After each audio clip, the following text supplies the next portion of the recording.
Welcome to the Whiskey Vault. I'm Erik Waite of Erik Waite Whiskey Studies, and in this video I'm going to talk about the Ardbeg Kildalton.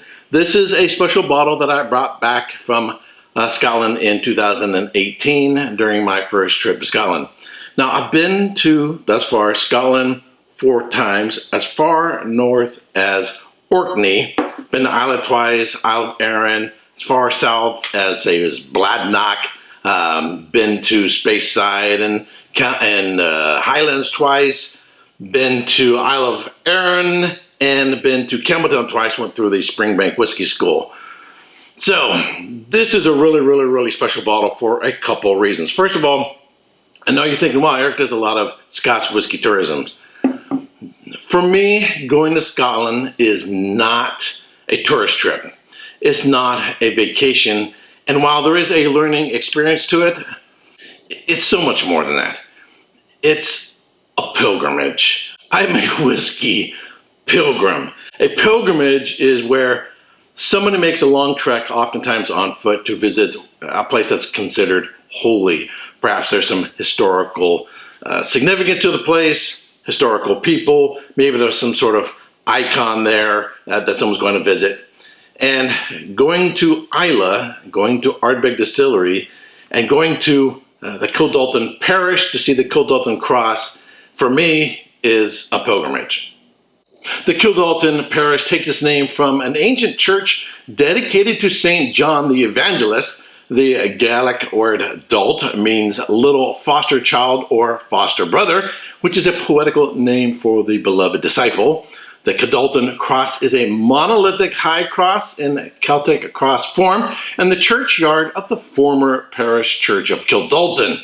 It probably dates back to around 800 AD. It is carved from a single block of local blue stone. It is a freestanding with a Celtic ring course. It's about 9 feet tall with ornamental panels, with interlacing zoomorphs and biblical motifs carved in relief.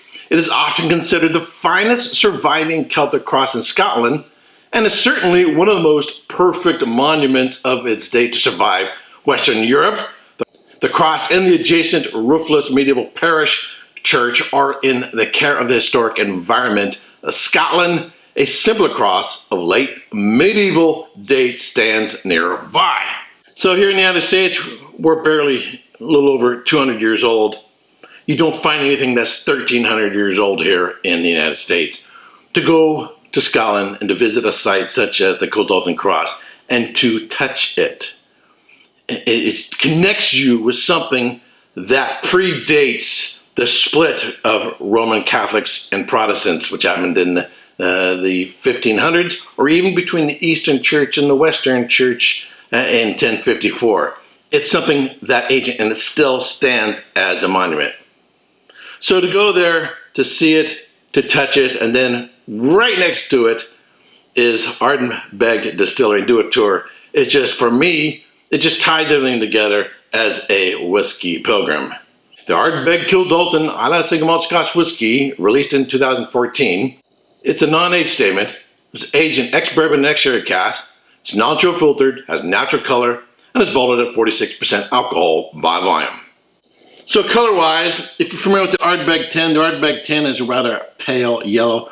This just has a wee bit of color influence from the sherry cask, so it looks a little bit more, say, like Ugadal. On the nose, got a nice blend of sherry notes and bourbon notes.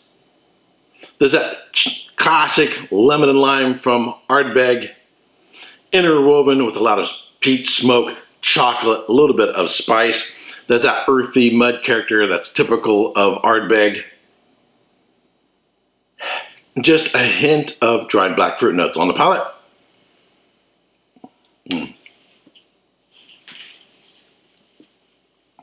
It's sweet, more spice shows up on the back end. The peaty character is a little bit on the ashy side. It's got a nice round mouthfeel, somewhat silky, doesn't have a huge bite.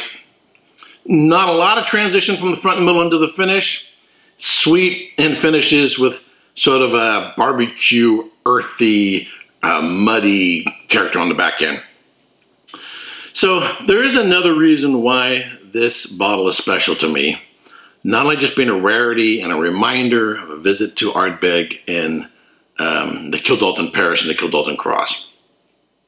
I have a friend, we met in 2000, the year 2000, and life changes. Changing jobs, changing locations. We met in church, changing churches, moving around. He moved, I moved, and I moved, and I moved, and I moved. And it just happens. You lose contact. So I hadn't seen him in about 10 years.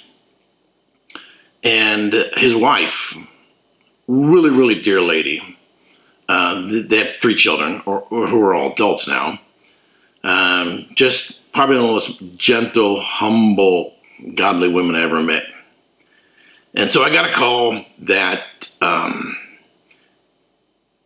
she had passed away and lost her 17-year battle with cancer. So I hadn't seen this friend in 10 years. And after the memorial service, we had a lot to catch up on.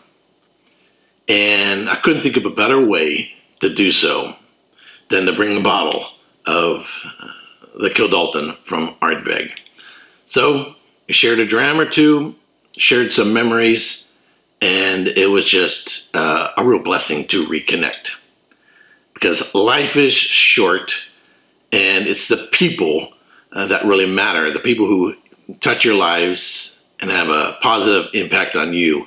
And so it's just a great memory and experience to get together and share a dram. We don't live anywhere near each other. There's some distance between us geographically, but we still connect every once in a while. We still talk. Get together for the holidays and stuff like that, and share memories. So I want to thank you for tuning in, and if you feel like it, check out my channel, Erik Whiskey Studies, and I'm really glad you're here.